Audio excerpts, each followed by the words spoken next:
بسم الله الرحمن الرحيم.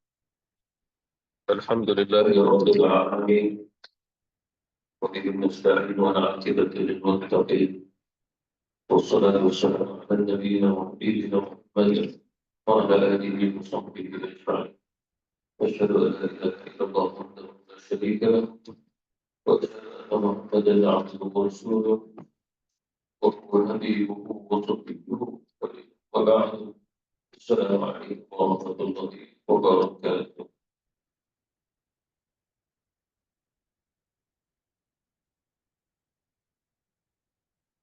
Masih lagi berkaitan dengan sifat baginda Rasulullah Sallallahu Alaihi Wasallam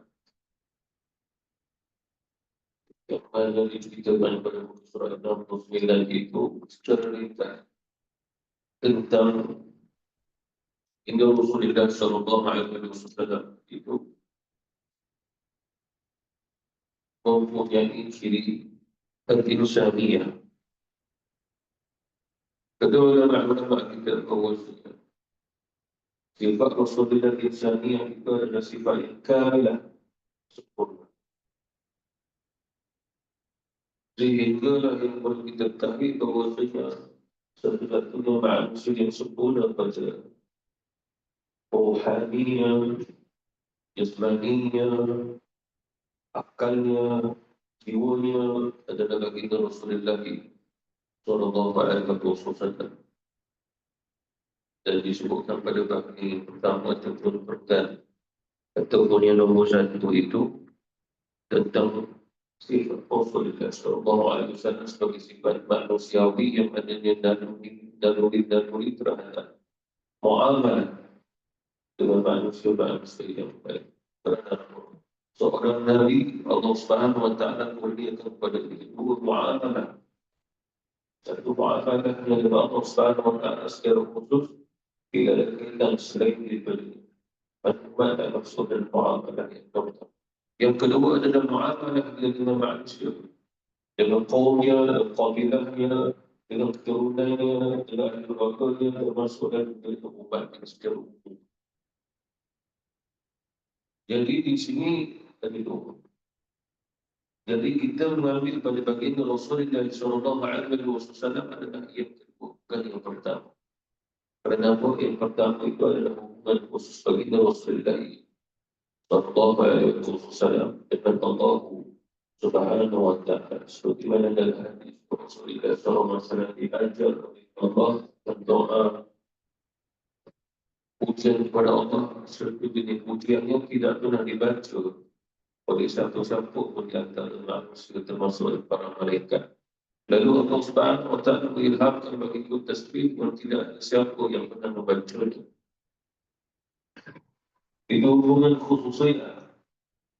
Kemudian sampai pada kemaksuman baginda Rasulullah Sallallahu Alaihi Wasallam kepada sesuatu yang mana dikaitkan dengan dosa.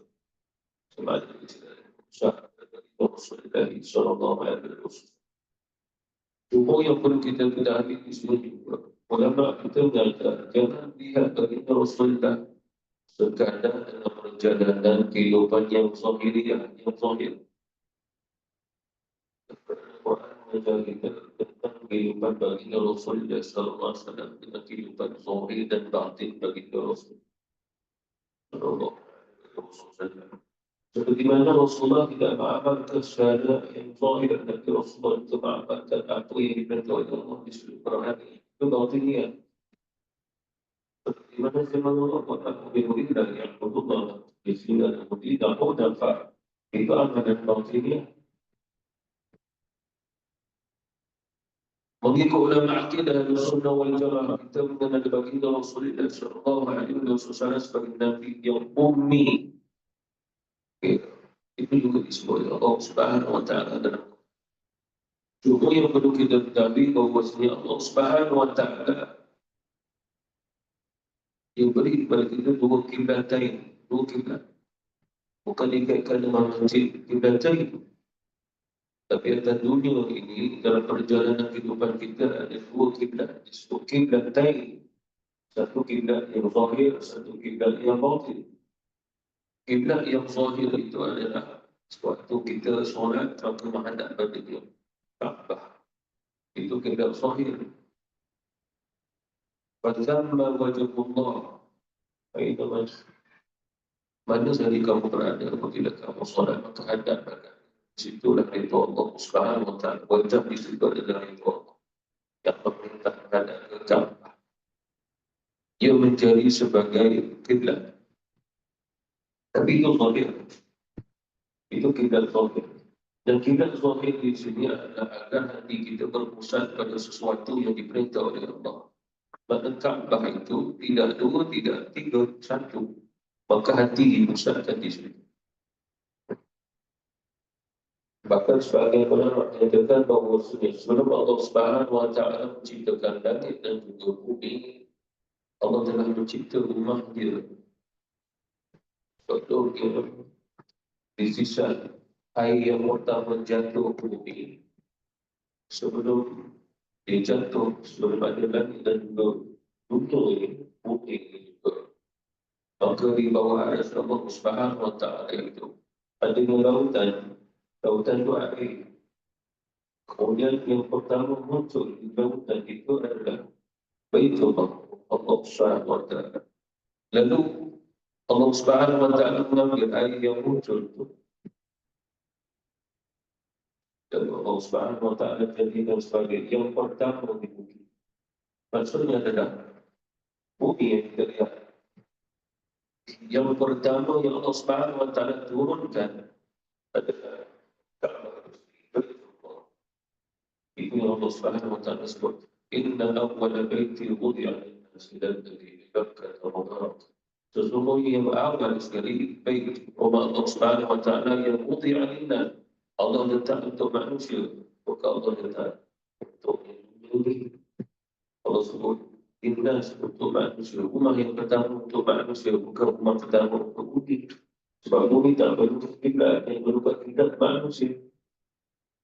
Walaupun manusia belum Allah Subhanahu wa taala cipta, tetapi terlebih dahulu Allah Subhanahu wa taala cipta, dia adakan, dia buat Baitullah, rumahnya, dan di situlah Ka'bah letak.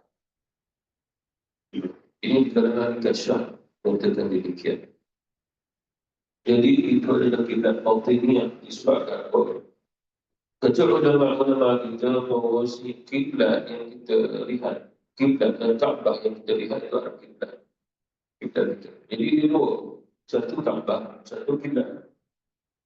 Ka'bah itu dekat dada kita. Kiblat itu pada hati kita, perlu hati. Jadi suatu kita menghadap Allah Subhanahu wa taala, maka ulama mengharuskan. Bayangkan seperti mana kamu sedang menghadap yang mempapiriah Ka'bah itu. Cuma hati kamu dipusatkan, bukan kepada Ka'bah. Hati kamu dipusatkan kepada Allah Subhanahu wa taala. Yang kedua adalah kiblat yang batiniyah. Itu yang lima kiblat Allah Subhanahu wa taala bagi kepada kita. Itulah baginda Rasulullah sallallahu alaihi wasallam, tidak ada kiblat lain. Disebabkan ta'rifnya kiblat itu adalah tempat menghadap. Lalu batiniyah kita adalah jiwa kita yang perlu kita hadap adalah kepada Rasulullah sallallahu alaihi wasallam. Maksudnya itu dah uswatul hasanah. Duduk bangunnya bagaimana? Ibadahnya bagaimana? Kena menghadap dia. Bukan menghadap seperti mana kita solat menghadap ke Ka'bah sebagai kiblat. Tidak ada kena. Cuma di sini menunjukkan menghadap seolah-olah di kiblat buat kita. Disebabkan apa? Di uswatul hasanah. Ada menghadap pada Rasulullah adalah dia sebagai Nabi yang ummi. Nabi yang ummi. Cuma ada orang telah tersalah dalam menafsirkan maksud Nabi yang ummi. Ibarat ini, kalau diberikan sesuatu yang ditulis dari Rasulullah, aku tak tahu apa yang ditulis. Kalau diberi yang ditulis, kalau tak tahu juga Rasulullah, aku tak tahu apa yang ditulis. Maknanya Rasulullah tak tahu nak tulis, Rasulullah tengok, aku tak tahu nak baca. Dan orang pun menarikkan bahawa itulah maksudnya al-ummi. Itu tak bilang itu sebenarnya dikarenakan zahir. Tak memandang Rasulullah dengan penuh istimewaan. Dia melihat Rasulullah dengan tata bahasa ummi. Memahami. Sebab apabila kita pun memahami cara begini dengan tata bahasa Nabi, umi masuk umi tengok kamu, tengok ujung ni. Dan ini buat saya tak masuk umi itu adalah yang mana tak tahu baca, tak tahu tulis. Dan ini sebut Nabi yang tak tahu baca, tak tahu tulis. Itu yang orang-orang kafir seorang kita, bagaimana kalau boleh orang yang tak tahu baca, tak tahu tulis. Dan kita tanya siapa kata begitu, kamu yang sebut. Okey, orang kita. Akidah Ahlussunnah wal Jamaah mengajar kita, maksud Nabi yang ummi adalah tidak perlu tulis, tak perlu nak baca. Apa maksudnya? Apa yang dihadapkan kepadanya. Sebab ilmu seorang Nabi Rasul, fitrah dia, ilmu fitrah adalah turun langsung daripada Allah Subhanahu Wa Taala. Itu maksud ummi. Maka dia tak perlu penulisan, dia tak perlukan akan sesuatu yang perlu dia baca dari seperti mana orang bagi surat dan kita surat. Seperti mana Rasulullah SAW menegakkan para sahabat tulis surat, beri kepada Raja Zuhur, Raja Parsi, Kaisar, Isra, beri kepada Raja Habsyah. Tetapi mereka pun membalas surat dan tidak ada Rasulullah perlu baca apa yang ditulisnya. Nabi tidak perlu. Kerana apa? Sebelum surat sampai, Nabi dah sampai wahyu dulu apa yang mereka tulis itu Rasul. Yang mereka tulis itu Rasul akan logik akal, pemikiran, logik. Tak ada dasar pun. Maknanya seorang saja boleh sampai ke Rasulullah SAW. Maka dia tidak ada. Kerana apa? Seorang Nabi, seorang Rasul telah ada wahyu. Bila Nabi melalui akal yang perlu wahyu, maka tenggelamnya segala yang ditulis manusia. Dan Rasulullah tak perlu. Rasulullah SAW tak perlu. Kerana itu salah satu mukjizat dia. Seperti mana Nabi Isa alaihissalam, mukjizat Nabi Isa, sebelum makanan nak sampai, bila nak sampai? Besok. Nabi Isa boleh beritahu apa yang akan sampai pada kita besok. Lepas tu pula ada orang bertanya, apa yang akan sampai makanan? Betul, kami pula. Dari Nabi Isa pun beritahu sekian-sekian. Tunggu besok. Lepas tu cerita pula ahli keluarga, ya Nabi Allah, ya Allah, apa yang kau akan makan bersama ahli keluarga tu sebulan lagi. Kau akan makan sekian-sekian. Tunggu sebulan, apa yang disebut Nabi Isa tepat. Apa maksud itu mukjizat? Sudah berbuat dari. Jadi mukjizat Rasulullah, Nabi tak perlukan apa-apa lebih persembah kepada Nabi tulisan, perkataan.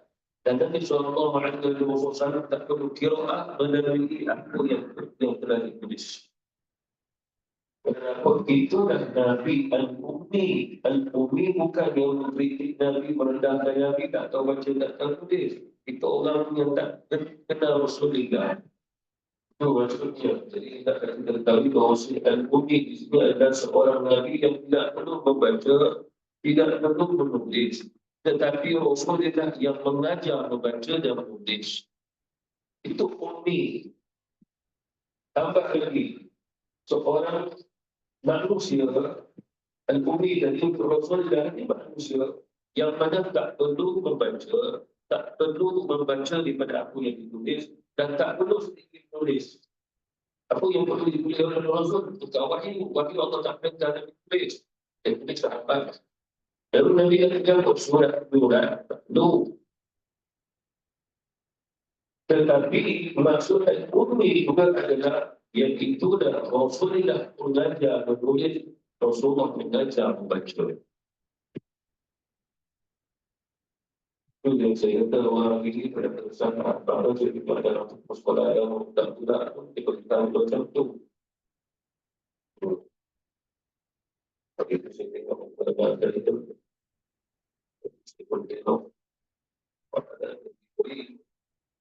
Tak hanya bina pada zaman Nabi Ibrahim, Nabi Muhammad, dan tidak disebut pada zaman Nabi Adam. Tapi pada sebagian Kaabah itu berpuluh pada zaman Nabi Adam. Bukan Nabi Ibrahim. Kenapa? Allah menyebut Inna awal baiti wudi'a linnas, wudi'a Allah yang letak, Allah yang bina. Linnas bermula dari Adam. Pada zaman Nabi Ibrahim tak pernah membina Kaabah. Sebab tersebut, wa idh yarfa'u Ibrahimul qawa'id minal baiti. Maknanya Nabi Ibrahim yang tinggikan dari Kaabah. Pada Kaabah itu dah ada. Nabi Ibrahim letakkan itu bagi tinggi. Hikmahnya pun, kalau orang jauh-jauh nampak, oh, Kaabah. Kalau orang jauh, tak boleh nampak sebab sana gunung-gunung bukit-bukit. Bagi tinggi sikit. Jadi apa maksud kita? Hikmah dia. Jadi kembali dulu. Umi sebab cerita yang saya sebut, mesti ada dalam ni juga. Sebab ada kaitan ayat sebelum ni saya tengok Nabi SAW seorang Nabi yang umi. Tapi tak ada umi itu cara. Yang hari ini, orang dulu. Orang dulu tak ada betul lah. Yang hari ini tak bisa. Dan kalau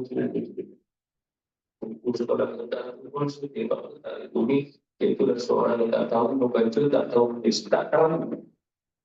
Kalau buka apa. Jadi sudah pakai Imam Muhammad Muhammad Al-Isawi dan tafsirnya pun menyebut yang sama. Bukan yang bezanya, saya yang bezanya. Dia pun disebut begitu. Saya belajar pun macam itu. Bahkan itu adalah sama bandar-bandar. Jadi yang unik itu juga adalah nak bagi tahu itu Nabi yang unik. Dia mengajar membaca, dia mengajar menulis. Padahal dia tak menulis, dia tak membaca di akhir. Rasulullah SAW memanggil Sayyidina Fahd. Dan Rasulullah kata itu lebih bingung. Jadi kita Quran yang saya macam si Pak itu kuat si dalam Muslim ini Imam Syaibah yang dikatakan yang tetapi waktu Sayyidina Ali bertulis satu surat itu dan Nabi Rasul kalau Sayyidina apa itu Nabi Rasul tidak berkata dengan itu dia Rasul dia ada dalam 3 Rasul setiap orang terbentuk dari bertemu di akhir hari tapi nanti kita saling menanti Rasul daripada yang ada yang surat itu jadi pada takkan kepada aku kali mana sektor Muslim. Soalnya dia kita harus membaca dan itu tak tahu baca. Oh dia tak membaca dengan cara macam kita baca. Dia baca pada keadaan permisi. Dia bukan baca bagi buku baca, bagi buku baca. Ini buku susah. Seperti mana ada Rasulullah aku bermimpi. Allah memperlihatkan bagi Aras dan terbilang. Allah dari Allah Muhammad Rasulullah. Qala dan Nabi tulisan-tulisan. Itu bukti. Bukti dalam mana kata Rasulullah yang tak tahu. Kita daripada bertobat. Itu maksud secara lahir. Kalau mengikut ulama-ulama tasawuf yang dimaksudkan Nabi adalah seorang yang pertama kebersihan berarti Rasulullah hati jiwa sebab ulama-ulama tasawuf mengatakan bahawasanya tidak ada satu insan pun yang mana hatinya terus langsung mewakili kepada Rasulullah. Itu oleh kerana itu perlu kita kalau wajib masuk ke dalam itu dia boleh mengajar Allah. Bukankah Rasulullah sendiri mengajar para sahabat menyebut tadi. Bahkan dalam hadis beliau disebut bahawa Rasulullah SAW ketika satu kabilah yang berbicara mengenai belanja kabilah tersebut. Itu sahabat Rasulullah yang ikut Rasulullah tak tahu apa yang disebut. Ya Rasulullah Tapi Quraisy, dia Bani Hashim, dia Bani Nabi. Tapi apabila tahu apa yang disebut oleh itu sedangkan semua itu Rasulullah berbahasa dengan lancar. Jika Rasulullah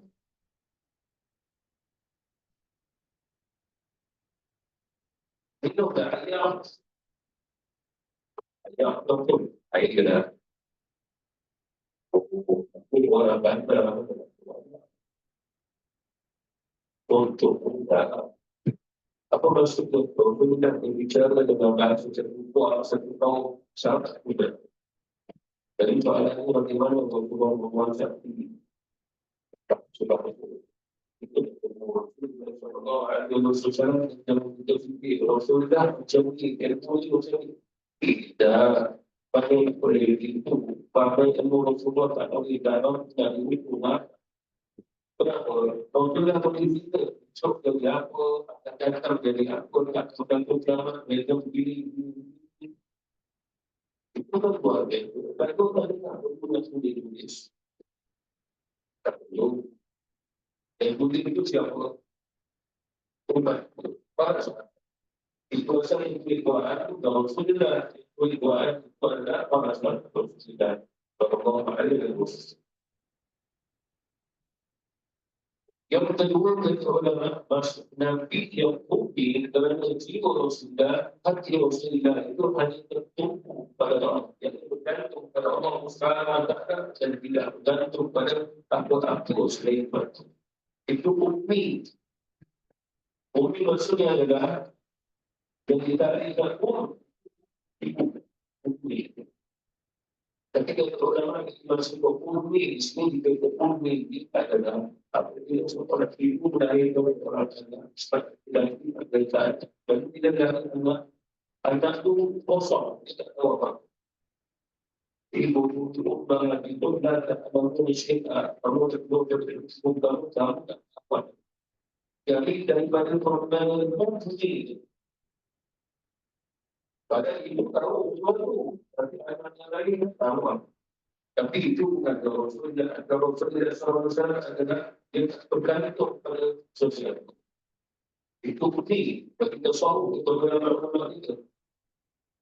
Yang ketiga, ulama-ulama itu yang dimaksudkan putih adalah hati Rasulullah yang terikat dengan dunia, dengan sesuatu yang banyak, yang betul, yang hancur, yang dinaga, yang tak. Hati Rasulullah. Tapi itulah maksud Nabi yang putih. Kalau kita disebut tasawuf, itu nanti ini itu maksudnya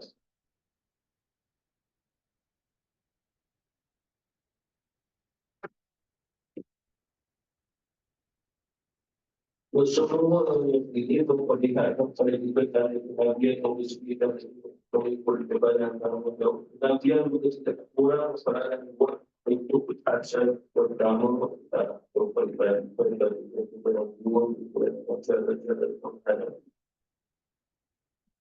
dan salah satu itu adalah dan salah satu itu tetapi orang mengajar manusia bahawa ada utusan yang akan memberi tauhid ini agar tauhid itu tidak tersesat. Kerana tauhid boleh tersesat. Maksudnya manusia berkisah kepada Allah tapi tersesat. Allah Subhanahu Wa Taala berkisah para Nabi Rasul untuk membina banyak fitrah yang sebenarnya. Lalu fitrah seperti bukan sekadar mengetahui Allah itu sebagai pencipta. Fitrah membawa jiwa untuk cari siapa yang boleh beritahu Allah sebagai pencipta. Oleh kerana itu, kita lihat di dalam perasaan Rasulullah yang lalu kita faham dengan fitrah. Lalu kita lihat bagaimana dalam Islam fitrah membawa kepada Islam. Bagaimana dalam Islam fitrah membawa ada seorang keputusan. Siapa bagi tahu kamu fitrah? Maksudnya dari Allah. Macam mana nak bagi contoh? Contohnya macam telefon kita lah. Kita beli yang satu dalam tu ada memori, ada itu semua lah. Singkat je dah. Contoh mudah. Dah harus siap dalam tu. Mana kita beli telefon bingkai dulu. Lepas itu ada pun masuk. Lepas itu pula memori dia baru. Siap. Dan begitu juga fitrah. Dia Allah cerita dia lebih fitrah ada untuk kita Allah dan bisa Allah sendiri. Itu yang sangat Rasulullah contoh bagi kita dan Salman yang Salman bagaimana Rasulullah fitrah Allah.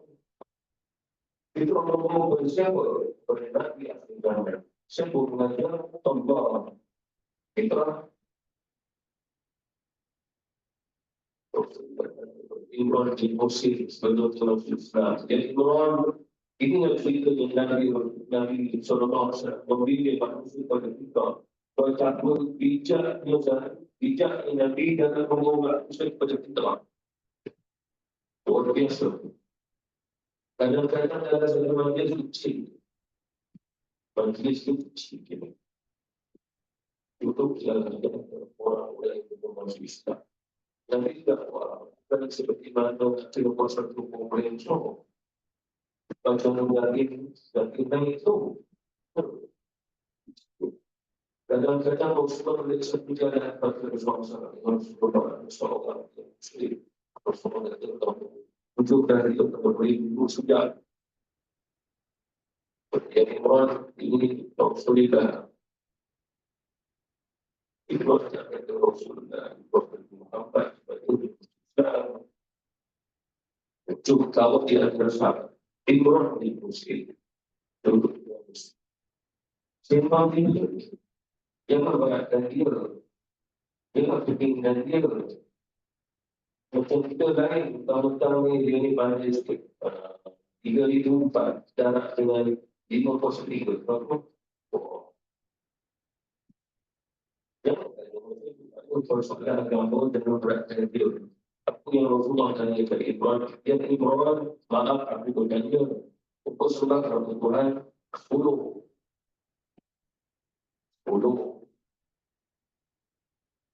Ketika mana pada keadaan susah, dengan musibah, susah sangat.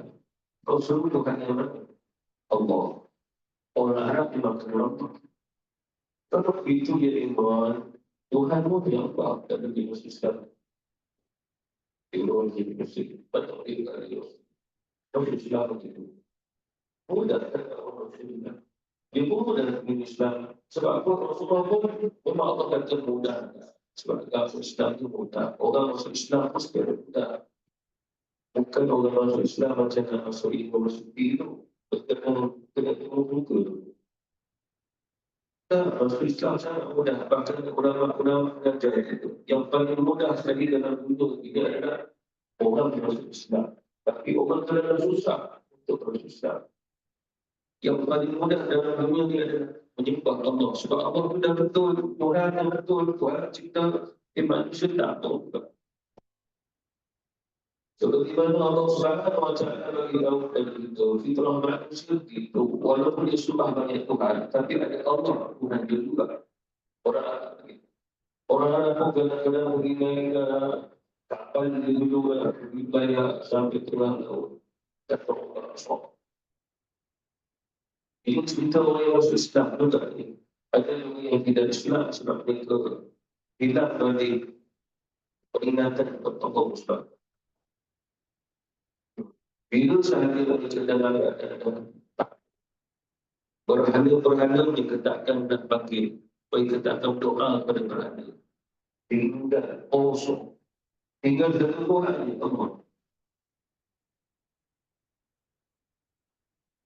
وإذا رسلوا في البحر ضل من تدعو إلا إياه. Apabila mereka ditimpul yang musibah di tengah laut itu, Allah terjauh kita itu. Semua Tuhan yang mereka sembah lenyap kecuali Allah. Bila dah lenyap semua orang tidak kosong tinggal Allah, jadi mereka memanggil Allah selamatkan kami. Falamma najjahum ila al-barri. Lalu kami selamatkan mereka sampai ke darat. Lalu siapa yang selamatkan? Allah. Siapa yang doa? Bukan orang Islam. Ini orang beriman. Orang Islam kena dua kali masyarakat. Orang Iman percaya ke Allah. Tapi lepas tu, iman yang hilang tadi. Ini kita Allah SWT وآمنا بالله وكفرنا بما Adanya mereka dalam satu adat dan itu resmi dikatakan kami beriman kepada Tuhan tetapi kami beriman kepada Allah yang Maha Esa. Wakafarnya dan lenyaplah hilanglah semua yang pernah kami sembah dan kami menyebut. Maksudnya mengkuda tak ingat Tuhan berhala yang ingat Allah sebagai Tuhan yang Maha Esa. Apa itu? Ini fitrah dan itu yang Rasul dan itu undang Allah manusia pada fitrah cukup.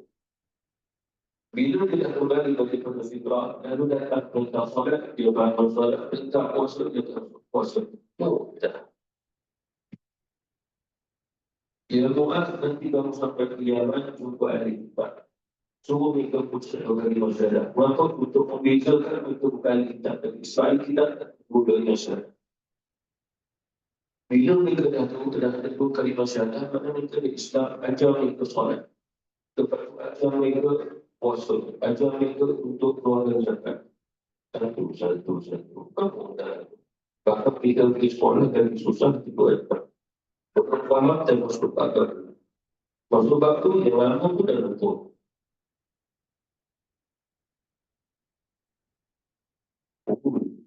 Dan susah. Fitrah tu. Ya Allah SWT berikan kita tu. Sangat mudah, sangat tinggi. Itu nama fitrah. Sebab fitrah itu semua nama dia. Tak ada perbezaan kecuali ma'rifah aja gitu. Sebab itu semua ma'rifah berbeza. Seperti mana semua makhluk yang Allah kita tak ada satu pun sama. Yang sama makhluk itu sama dah. Kita tidak sama. Sama pada penciptaan kita sama. Itu kehebatan Allah Subhanahu wa Ta'ala. Ini adalah begini. Ini. Itu sudah Allah.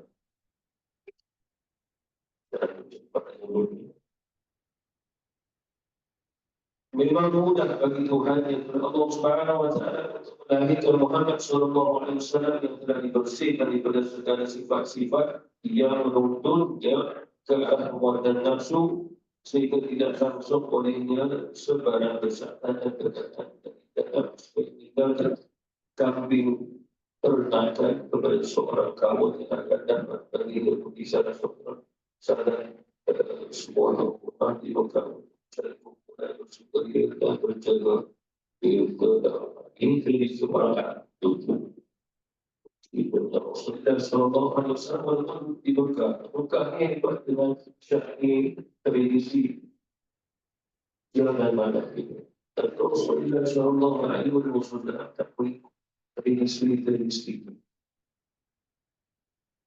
Bahkan dari antara sahabat Rasulullah pun tak berminat ikut dan dari Abu Bakar dan dari Utsman dan dari Ali Masyana tidak berminat dengan tradisi.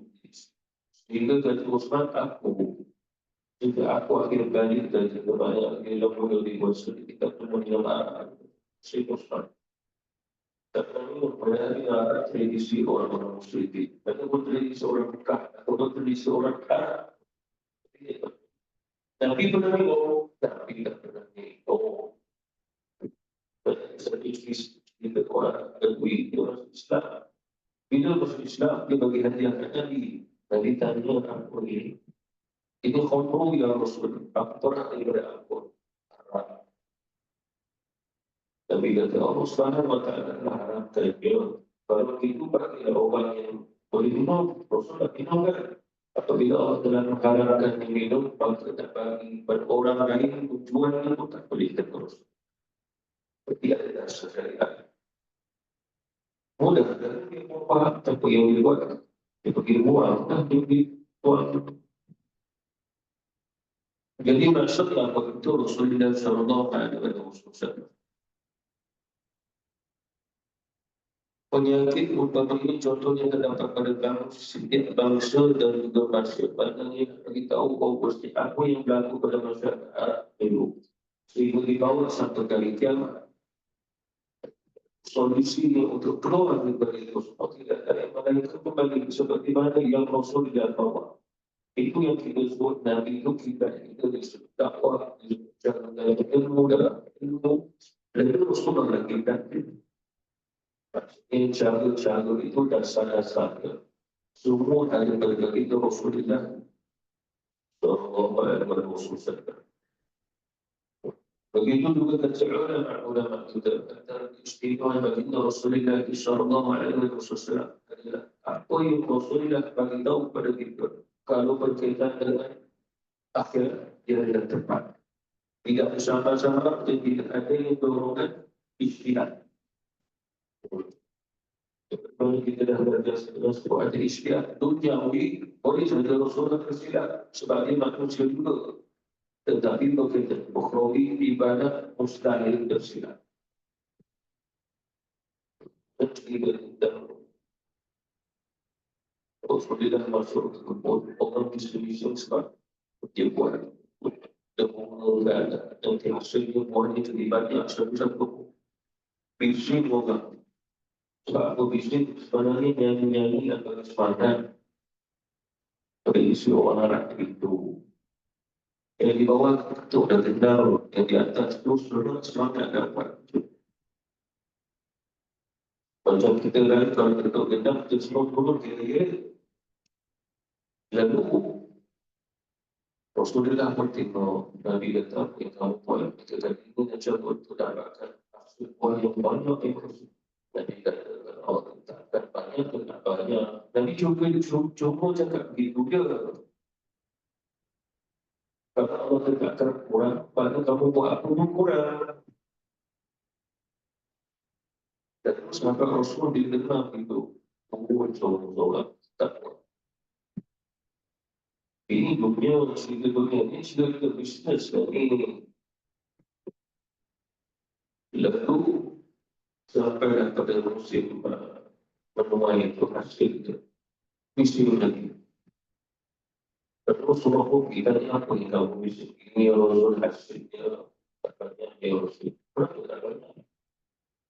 Dulu Rasulullah kata sekian kalau banyak kalau tak banyak Allah dah letak begitu tak banyak. Tapi tak boleh. Kalau itu hari ini teruskan. Tetapi berkaitan ibadah ukhrawi kalau berlipat itu tidak ada Rasul. Itu tak masuk kita. Dan bukan duniawi selagi mana terbesar daripada akidah syariat. Sudah kan? Jadi ini menjadi dasar. Kerana dasar ini agar dapat seseorang membezakan bid'ah dan bid'ah. Tapi orang ini tak faham tu semua. Ini bid'ah sebab ada bid'ah. Siapa dah juga hubungan Nabi itu terbuat. Nabi pun tak banyak pokok gitu. Jadi maksudnya apa? Jadi di sini ada keharusan sesuatu yang baru. Walaupun mungkin terlibat dengan duniawi. Kerana duniawi itu kofiah, tradisi. Tapi dia tak bertentangan, tak bersalah. Kerana ada juga yang duniawi boleh bawa berukhrawi. Tak boleh kita buat cara macam cara orang dunia buat. Dan sikit-sikit pun tidak bawa ke akhirat. Dan begitu, dan pertama kata buat. Itu yang orang percilikan, main bola, main badminton, sepak takraw. Kat belakang mana. Masuk waktu semua berhenti, masuk pada besar-besar tu lah yang kita tahu. Tapi yang kosongnya makan ada, hadiah ada. Jadi maksudnya pun kita harus berusaha. Itu ya, tradisi. Sebab tu pada zaman Rasulullah kita ingat sahabat seperti itu yang buat orang luar. Bagi orang Sudan, orang Mesir, dia pun joget-joget main pedang. Bahkan sebagai orang kata main dalam masjid tadi. Sampai Rasulullah pun semua tengok sebab tak kenal berlaku. Tapi oleh kerana orang luar, bagaimana dia Rasul? Tapi dia terlihat. Kenapa? Ini ubufiyah. Kita tak biasa buat. Cuma kita hormat orang yang buat dan tak bertentangan. Sebab apa? Mereka pun cakap sesuatu. Dan terus nontonnya apa yang mereka cakap. Mereka memuji mulia Rasul. Seorang Nabi, seorang Rasul diutus oleh Allah dan kami beriman. Dan itu bahawa dalam ilmu Islam dia mudah banyak apa buat dalam macam Dan macam disco masuk dalam masjid dah. Macam sukan pun ada dalam masjid. Nak bersukan dekat sana. Dalam masjid ibadah. Ini nama Rasulullah nak buat macam mana? Nak dari mana tu? Banyak Rasulullah ni. Pula. Dia tidak boleh berhubungan dengan Rasulullah lain. Bahkan nama Rasulullah ada dalam kawasan yang ini. Dia tak bunyi tapi saya dengar macam dah bunyi. Wabillahi taufiq wal hidayah. Wassalamualaikum warahmatullahi wabarakatuh. Mana yang sebelum dia bunyi, saya keluar dulu. Tapi saya ada rasa mungkin